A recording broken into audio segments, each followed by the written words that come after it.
Missing St. Catherine security guard found dead in abandoned quarry.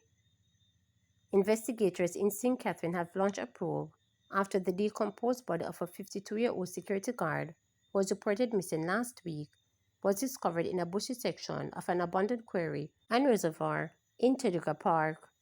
The deceased has been identified as Dane Johnson, otherwise called Spice and Rasta, of Church Lane Close, Garden Pen, St. Catherine.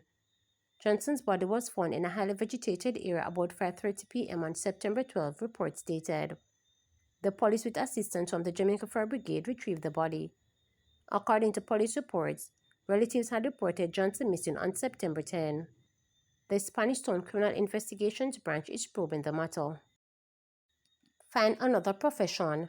Take up farming yourselves. Agricultural Protection Branch issues stern warning to praedial larcenies. Find another profession. Try to take up farming yourselves.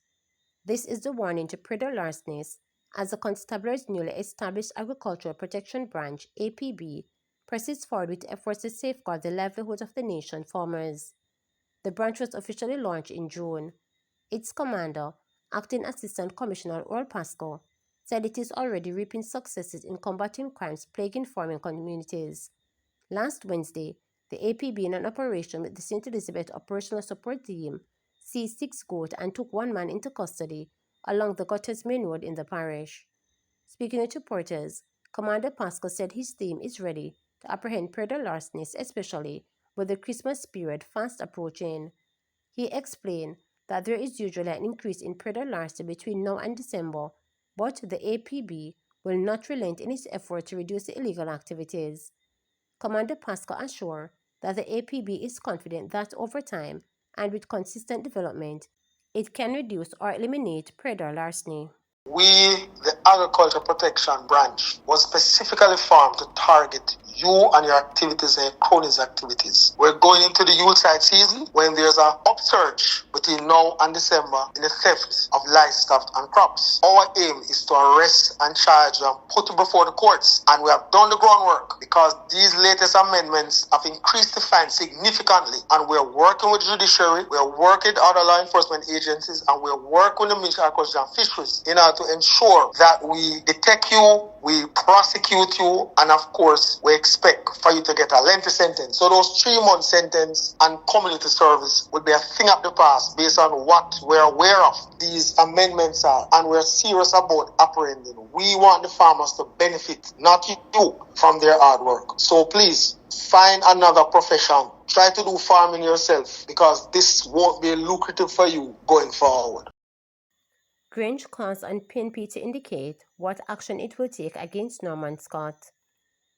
Member of Parliament for St. Catherine Central, Oliver Grange, is calling on the opposition People's National Party PNP to indicate publicly what action it intends to take against the mayor of Spanish Town and People's National Party PNP caretaker for St. Elizabeth South East Norman Scott after he was charged following an alleged altercation with a JLP Election Day worker during the September 3rd general election.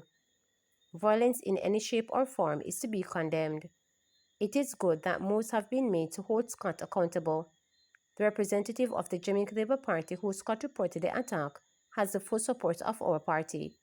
I have spoken to her and she is concerned for her safety following word of a threat on her life. We are monitoring the issue closely and are confident that the law will be allowed to take its course. It is an important development in Jamaica when the signal is again sent that individuals in authority will not escape sanctions for actions of violence against our nation's women, Grange said in a statement. Grange added that the PNP leadership should immediately indicate publicly what action it intends to take against Scott. Scott has been charged with assault occasioning actual bodily harm and malicious destruction of property in connection with an incident at a polling station in St. Elizabeth during the election period. Reports from the Black River Police are that about 12 noon, the 66-year-old Scott of William Street in Spanish Town and the Gaysden District in St. Elizabeth visited the polling station and exceeded his allotted time. It is further reported that an agent's attempt to inform him that his allotted time at the facility had expired, resulting in a commotion. Another agent intervened to quell the uproar and was allegedly struck in the face by a skunk before the mayor's security detail removed him from the location.